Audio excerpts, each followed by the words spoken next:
This video is brought to you by ncix.com. Great technology, selection, and service.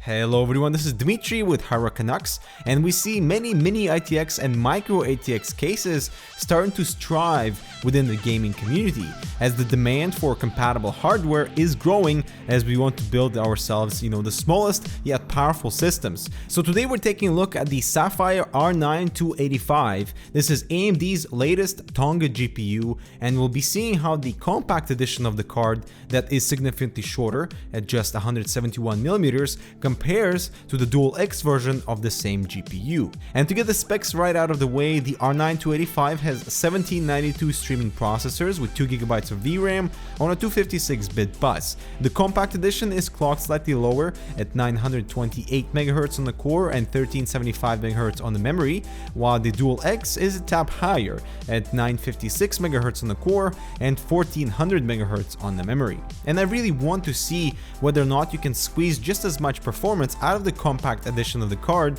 given the smaller cooler for those mini-ITX builds. So we're looking at power without compromise. The cooler on this card looks quite nice with aluminum accents, and single 85mm fan keeps the GPU surprisingly cool. We'll take a look at the benchmarks later in the video. There are a total of 4 heat pipes, dual 8mm and dual 6mm, that are visible from the top, but they complement sort of the compact nature of the cooler with no significant protrusions. And checking out the Dual X card, the purple accents on the shroud are not exactly color friendly if you want to color match to your build. The 4 heat pipes exit through the bottom of the cooler, and dual 85mm fans keep the card quiet with excellent cooling. The cards do not have backplates unfortunately, but at least the PCBs are black. Both the compact and Dual X have a BIOS switch for legacy and UEFI that's located where the Crossfire fingers usually are, but these new Tonga GPUs utilize PCI Express bus for crossfire communications. The R9 285 compact requires a single 8-pin for a total of 150 watts of power delivery, while the Dual X version requires 2 6-pin for power.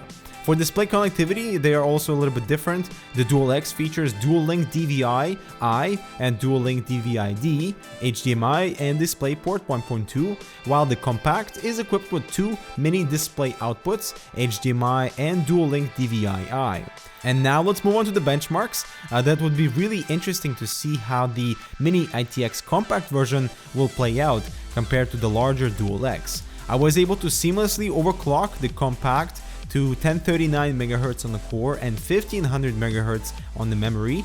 That is a substantial about 11% increase. The Dual X card overclocked slightly better, reaching a maximum stable clocks of 1080 MHz and 1500 MHz on the core and the memory respectively. And as I was benchmarking the R9 285, I was so surprised to find such excellent results for 1080p gaming, everything on high, that I also did 1440p gaming benchmarks, and as you can see, the results are right in front of you and they are really impressive.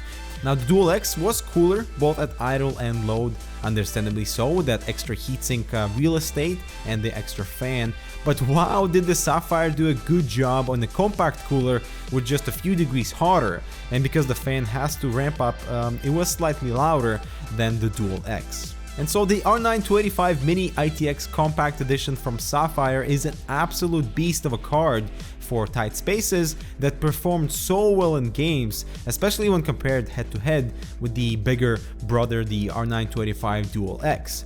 And you can begin to think about, building yourself a really tiny PC without compromising on GPU power.